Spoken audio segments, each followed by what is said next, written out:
Welcome back to Snackcast, everybody. What's up? Day 3 of going through the book. Lies my doctor told me. And we just had like an intro to the book. Yesterday was about fat consumption, healthy fats. Fat and cholesterol. Today, the deep dive is milk. And does it do a body good? No. Got milk? No. So interesting chapter, right? It's really interesting. So yeah, this one, if the first one on fat didn't hook you, this one's going to reel you in. Yeah.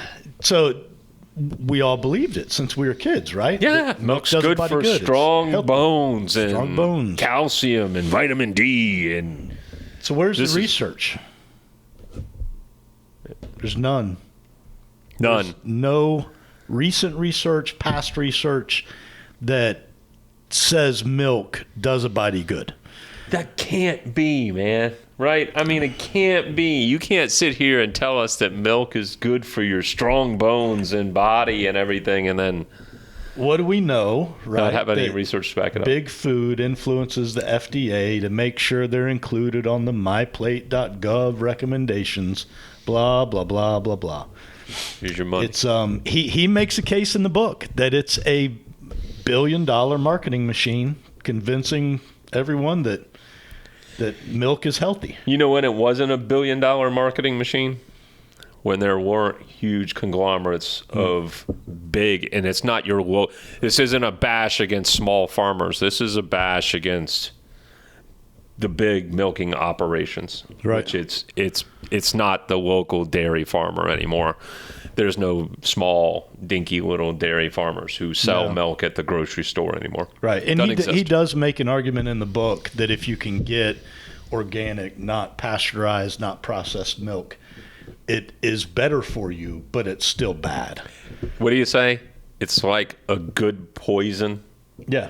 Yeah, he said, what was the phrase? It was something similar. So just because something's less bad for you doesn't mean it's good for you. So again, on to that, right? We are one of the only species in the world who drinks milk, not from our own parent. Right? That's the piece that got me, right? If milk was so good, so healthy, where are all the other animals trying to drink milk? Right, because I mean, you think of There's none. You think of like little rats and mice and everything that invade nests to go and steal eggs and all of these other things. Why aren't they trying to like sneak in and become one of the babies or find a way to get the milk? Right. You know, they don't. I mean, we're talking millions of years of evolution among plants and animals and humans. And we're the only species. Humans are the only one that actively seek out milk almost, for a lot of people, from another animal. Cereal in the morning. I mean, you kind of get the whole, all right, mom was breastfeeding until you were 5 years old now. I mean, that makes a little more sense in our own. When my wife was little, they were religious about family dinner, right? And there was a pitcher of water that went on the table and a gallon of milk. That's all you were allowed to drink with your dinner. Right. And now Kelly's brother is like 6'4", and so I don't know. There may be some situational evidence there, but yeah, drinking milk from another species doesn't help. Right. And no other adult species does it unless you like put it in a bowl and set it in front of a cow. But what it can do for you is not in fact good. It's in fact bad for you. Right. So what's the research, the actual research, recent research show? Countries that consume more milk have higher fracture rates, including hip fracture.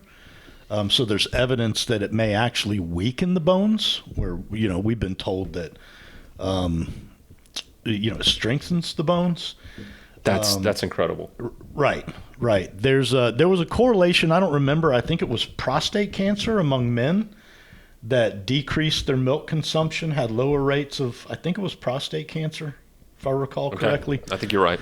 And the funny thing about cow's milk specifically is our body can't even process that calcium, right? I think he And that was been fortified with calcium and right. Apparently, we can only absorb like 1/3 of what's in milk.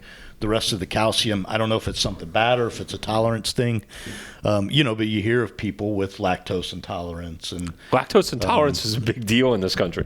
big deal. You know?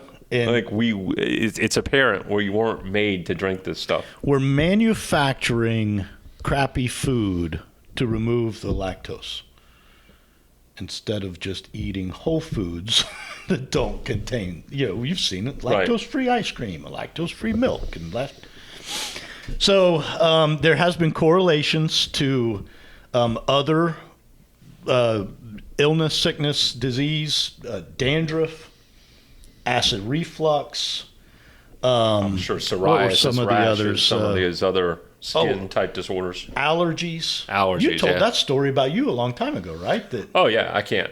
I milk and acid reflux to me are just like bad. I remember when I was trying to put on a ton of weight in high school, and I would grab milk, and I would put together weight gain shakes, and afterwards I would have just incredible abdominal pains. Just right. But it was like, I can't do this. There's no way. Yeah. So I've your never body's had a- rejecting it. Had a problem with milk that I was aware of, but I never consumed a whole lot. But you have grown adults, and I guess that's part of the takeaway, right? You have grown adults that are drinking this stuff as part of their dinner, going, this is good for you. Well, number thinking one, they're it's not making a good for healthy choice. you, right? If you're a healthy human being and this stuff doesn't cause you problems per se, you can drink it in moderation, almost as having a dessert or a treat. Right? It's not an everyday drink for you, and you have to look at it like, it's bad for me, I enjoy it. Well, especially processed, right? Because they reduce the fat, they add sugar, and the inflammatory proteins are in it. We talked a few, Snackcasts ago about inflammation and inflammatory proteins. There's a bunch of it in milk. Yeah, if you're one of those lucky people, and I say that loosely, doing an elimination diet, this might be one of the first places you go to look. Look at your diet sodas, look at your milk. The other thing is the among the milks, you mentioned organic and natural, then next in line would be whole milk, and very much against the grain, coupling with yesterday's, low-fat milk is like horrendous. Oh, he makes the argument that if you're going to have it, have heavy whipping cream. Put that in your coffee. I can't imagine eating cereal with heavy whipping cream. But to your point, skim milk is the worst. They remove all the fat. They remove all the fat, and then it tastes like garbage. So then they add back all the high fructose corn syrups, the sugars, everything else in order to make it palatable. Right. Otherwise, it would taste like pure donkey poo. Right? I mean, it would be horrible. So like he does in pretty much every chapter, he closes it out with, hey, don't believe me, go do your own research. This is my next book. And so the book is Whitewash: The Disturbing Truth About Cow's Milk and Your Health. It was written in 2010 by Joseph Keon and John Robbins. So, and again, going against big industry, right? Yeah. Big industry lines the pockets of politicians, and then it gets on your myplate.org. It doesn't get on my plate. It doesn't get on my plate either, but it gets on your plate. So, all right. You should call it yourplate.org. I like that chapter. That was good.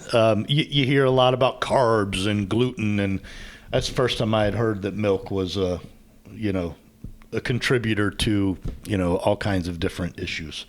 Yeah. So most definitely. Questions, comments, concerns. If you're with the milk lobby, don't email us. But feel free to hit us at snackcast@yes.fit. We'd love any feedback you have. Stay moving. See ya.